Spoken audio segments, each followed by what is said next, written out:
Hey all, Dr. Levan here today to talk to you about some labor law and how those laws apply to the staffing function. You can see before you the objectives for the chapter. I'll let you pause to read those in detail. And let me jump into the first subject here, which is defining the different type of workers that you have in the workplace. Now, from a strategic perspective, you want to decide, hey, what kind of employee do I want working for my organization to fill the open needs that I have? Do you want full-time employees? These are the people that work at least 40 hours a week, or I should say at least 30 hours a week, and you give them a W-2, you pay them on a regular basis, you take out taxes for these folks, you pay unemployment insurance, and Medicaid, Medicare, all their taxes in the workplace. Also, you have part-time employees, right? These are folks working under 30 hours a week that you may just want to fill in some gaps from time to time, and you don't have to pay these folks benefits. In some cases, you'll want an independent contractor. That's someone who is doing work for you, but they're probably doing work for other people as well, and you pay them via a 1099. They typically bring their own equipment. Again, they typically have other clients. You hire them for their expertise. Often it's for a shorter term. Also, you may hire temp employees. Perhaps you have somebody out sick and you just need someone to fill in for a short time. Not so often you'll actually use what's called a PEO or professional employment organization. These types of organization, they really provide your whole staff. Your staff kind of looks like they're your employees, but technically they report to another company, and you pay that company for their services, and they really provide the staffing function at that point, although you may have some input if you choose to do so. In some cases, if you're working in agriculture or in retail, you may decide that you need seasonal employees. In some organizations, particularly manufacturing and education, you may get involved with union employees. And finally, you may decide to outsource the function altogether. Say you don't want to staff the function, but you'll outsource that to a third-party vendor, sometimes in the country and sometimes out. Now, the basis of any legislation and in the employment law is at-will employment. And this simply says that the employer has the right to fire you at any time for whatever reason, and conversely, you, the employee, have the right to leave the organization for any reason. But this is not a blanket protection for the employer. There are some exceptions to this. For example, the violation of public policy. You can't fire people because they won't commit perjury for you, and you can't fire people because they have to do jury duty. You can't fire people for whistleblowing. Those are all protected under the at-will employment agreement. You have to be mindful of what's called an implied contract of continuing employment.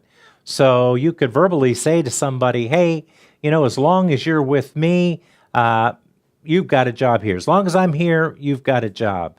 Well, they write you an email and they say, hey, thanks so much. I so appreciate when you said that. As long as you're here, that I have a job. And then 3 years down the road, you want to fire them for some reason. And they can pull this out and say, actually, you can't because you guaranteed me a job. You said as long as you're here, then I'll be here. So that gets to be a little sticky. There's also something called the covenant of good faith and fair dealing. And that means, you can't fire people just before they're vested in their 401k, or you can't fire them after they've been with your organization 40 years and, just about to retire. You have to be fair-minded with your employees. Now, you'll notice on your employee handbooks and many applications that you'll sign, it'll have a clause that say, this contract or this application or this handbook in no way violates the at-will employment agreement. Again, this is the basis of all legal actions in the United States. A couple other exceptions here are wrongful discharge. You can't do something that's illegal or improper, discrimination, something like that, or a constructive discharge of trying to make the environment so hostile that while you don't technically fire them, you create the environment that they decide to quit. So that's, again, the basis of all employment law. Now let's start to build on that. First piece of legislation that I want to look at is the Fair Labor Standards Act. And this was passed in 1938 when, quite honestly, working conditions for kids, for workers, was really deplorable. And what that piece of legislation said is, number one, we're going to protect children in our environment. Two, we're going to have a minimum wage that we pay workers in our environment.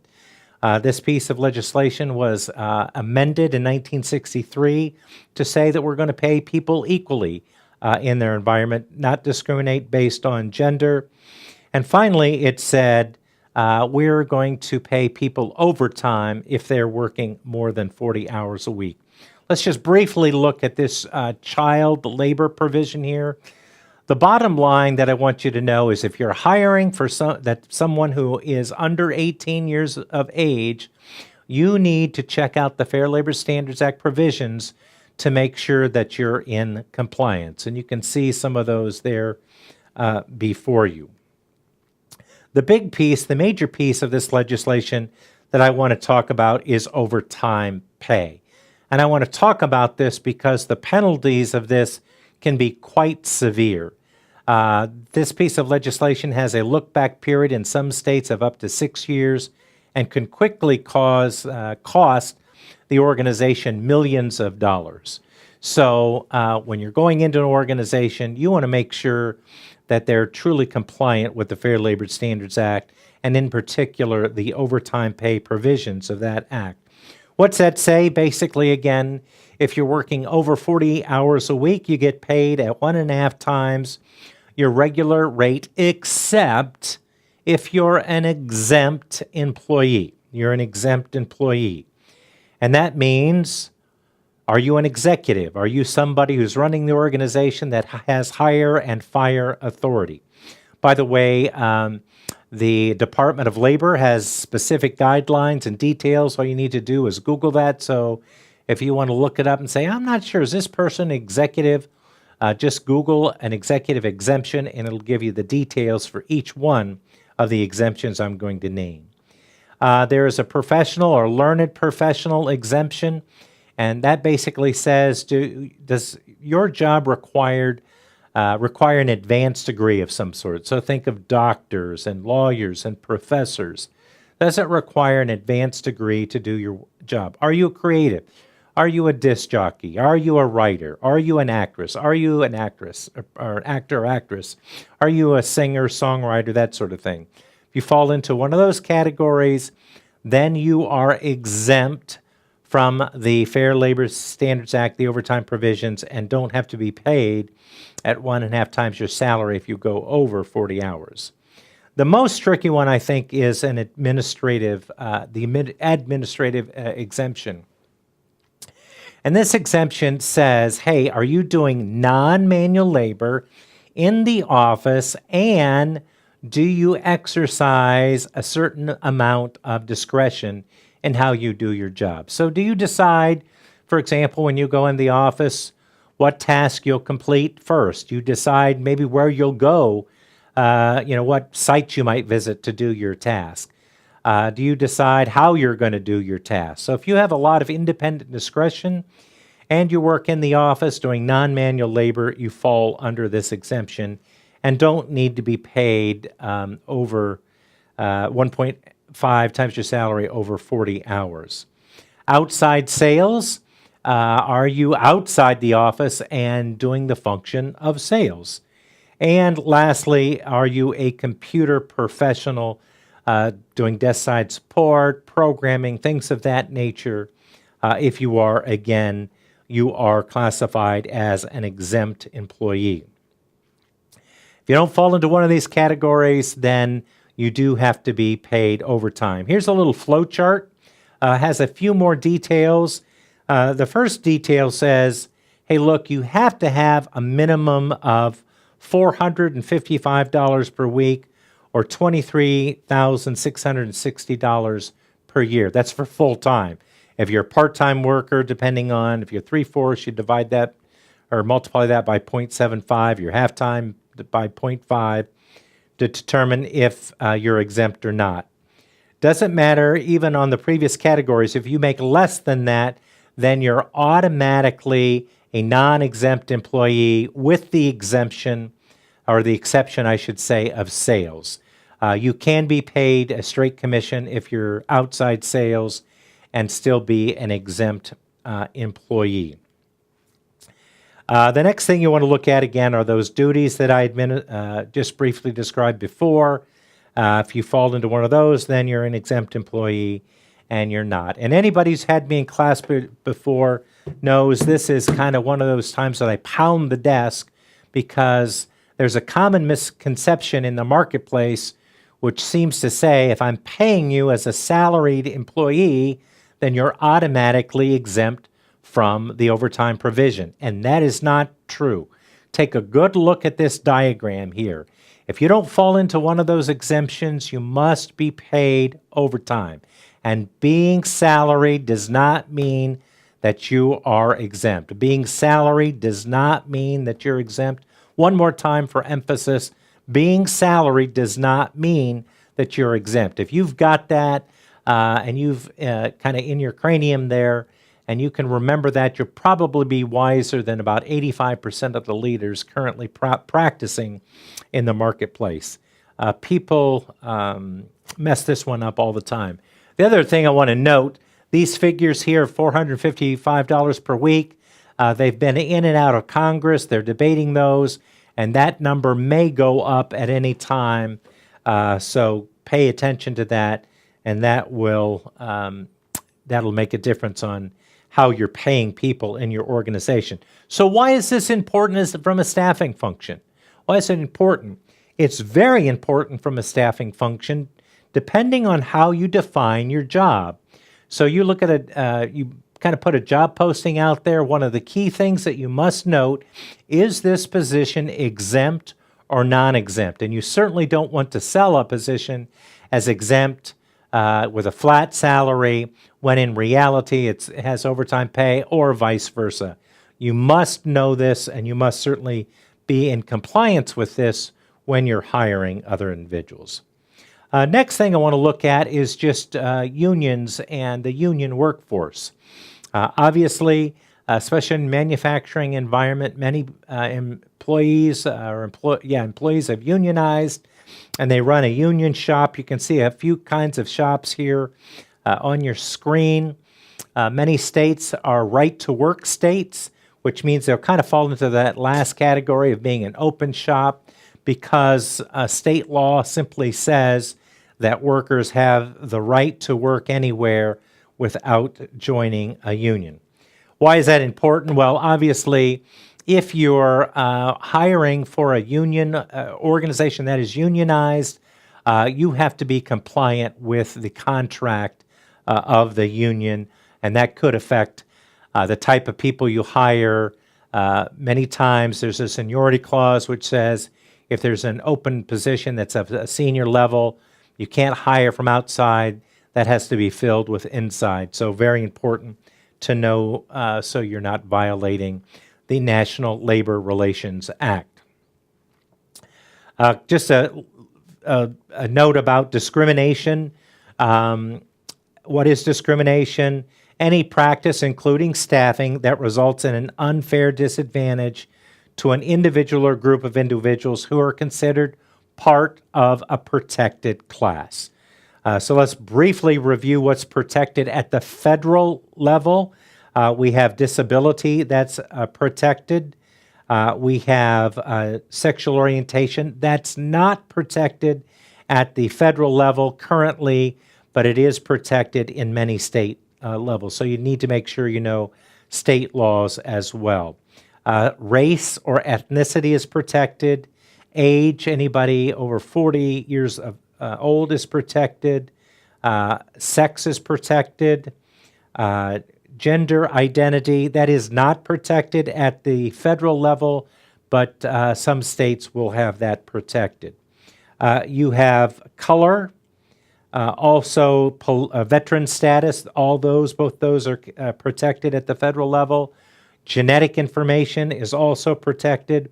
Your political affiliation is not protected at the federal level, but it is protected in many states.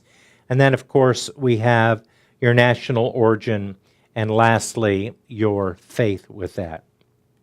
Again, two types of discrimination that occurs here.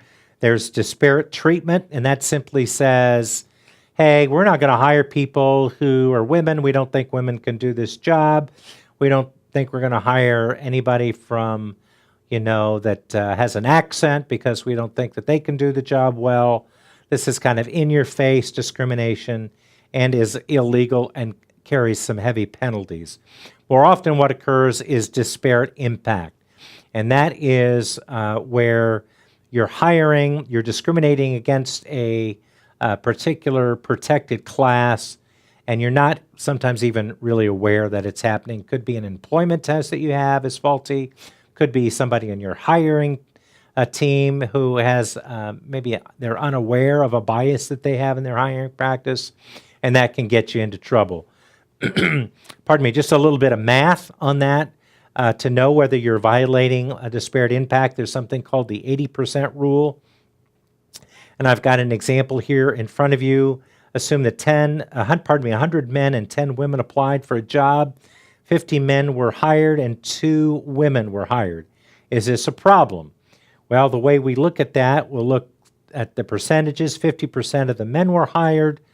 20% of the women were hired. We take 20, the minority group, over the majority group. 20 divided by 50, that's 40%. Because 40% is less than 80%, we have an issue here with disparate impact, and you can be fined by the EEOC here. A couple of important notes to note. There are some instances where you can discriminate or you can explain away why your percentages may be off. One is business necessity, and that might be a case of, hey, this job requires that you lift 150 pounds and be able to lift it up to a height of 6 feet 2 inches, and you don't care if it's a man or woman. You're not going to discriminate against that, but the law of averages, the law of statistics kind of say that more men are able to do that than women, so your numbers may be a little off there. There's also something called a bona fide occupational qualification. If you're hiring for the role of Superman, you can discriminate against women. If you're hiring for the role of Martin Luther King Jr. in a movie, you can discriminate against white people and women. So all those things come into play. The burden of proof starts with the employee to say that they think some sort of discrimination has happened. That's pretty easy to do. It's a pretty low bar. And then at that point, the real burden of proof shifts to the employer. So you need to be careful of the notes you're taking and that sort of thing when you're hiring people. Also, non-retaliatory practices. Somebody claims of discrimination, you can't move them to another job or take any retaliation against them, as that's also seen as discrimination. Really important here to make sure that your supervisors are trained, you do any investigations, and take appropriate actions with that. Also, part of this piece of legislation, which is Title VII of the Civil Rights Act of 1964, you may have to do a affirmative action plan if you're found that you have been discriminatory, or because of some executive orders which you see there. If you're a federal contractor, you must always have affirmative action plans. And this just basically looks at your organization and the percentages of minorities that you have in your organization, and how does that map out to the general population. And if there's significant variances in those, then you have to show how you're correcting for those variances to make them become in line. Again, why is this important? Well, this is really important, again, as you're taking notes, for example, when you're during the interview process. So if you're saying things, oh, I think they're too old for this job, or their accent is too heavy, and I don't think, certain customers will like them. All those are legally discoverable documents, and they can get you and your organization into trouble. If your organization is under affirmative action plan, you need to make sure from a staffing perspective that you're staffing to meet those goals and objectives. The next piece of legislation that I'd like to touch on briefly is called the WARN Act, and that is the Worker Adjustment and Retraining Notification Act. And simply put, again, you want to get into legislation if you find out you're laying off a bunch of people, but simply put, it requires that you notify or pay people, give them 60 days notice if you're doing some mass layoffs, closing down a plant, something of that nature. Here you can see just a little flow chart of when the WARN Act is invoked, but the way I use this, and when I've had to do this in the past, I knew that we were laying off a bunch of people. I kind of opened up this flow chart, I opened up my kind of my legal notes, that sort of thing, and said, okay, am I clear of this act or not? And of course, always the safest thing to do is just make sure you notify everybody at least 60 days in advance, and then you're automatically covered. Why is this important from a staffing function again? Well, you want to make sure that you're not just hiring people willy-nilly. So you don't want to get in this situation where it's like, oh, let's just hire a bunch of people. We've got a bunch of work to do. Oh, let's go lay them off. That could cost you significant dollars in your organization, as well as adversely affecting the morale in your organization. Very important to know that. That kind of gets back to earlier what we were talking about with types of employees that you hire. So if you've got a situation where you're having dramatic swings in the number of people that you need to do business, well, then perhaps full-time or even part-time employees aren't the best option for you. Another piece of legislation is the Fair Credit Reporting Act. I love to look at folks' credit record, as this oftentimes certainly gives you a good indication of what kind of hire you're getting. And most definitely, if you're hiring bank tellers and people who will be handling cash and money, you want to make sure that they're not in some sort of dire financial situation. But from a staffing perspective, again, it's very important that you are in compliant with the law here. You do have to get permission up front. This is usually in the application to do a credit check on an individual. If there is some action, if you don't hire the person because of their credit report, you need to give the individual a copy of that report, and you must also give the individual an opportunity to refute that point. In this day of identity theft, many times the information is erroneous. Why is this important again? Well, simply put, you don't want to get sued.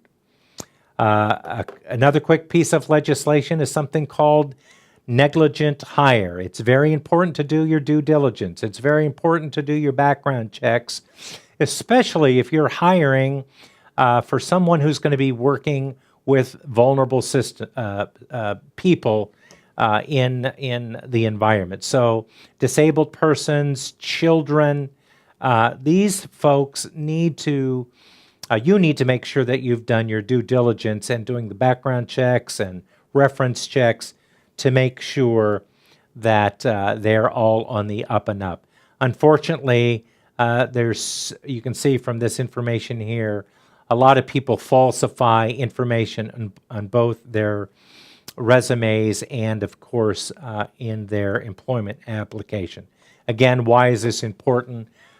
Certainly, you don't want somebody that you hire to commit some egregious act and you haven't done your background check, your due diligence on that. All right, so that's a little bit of the overview of the legal environment, how it relates to staffing. I appreciate your time today, and we'll see you next time online.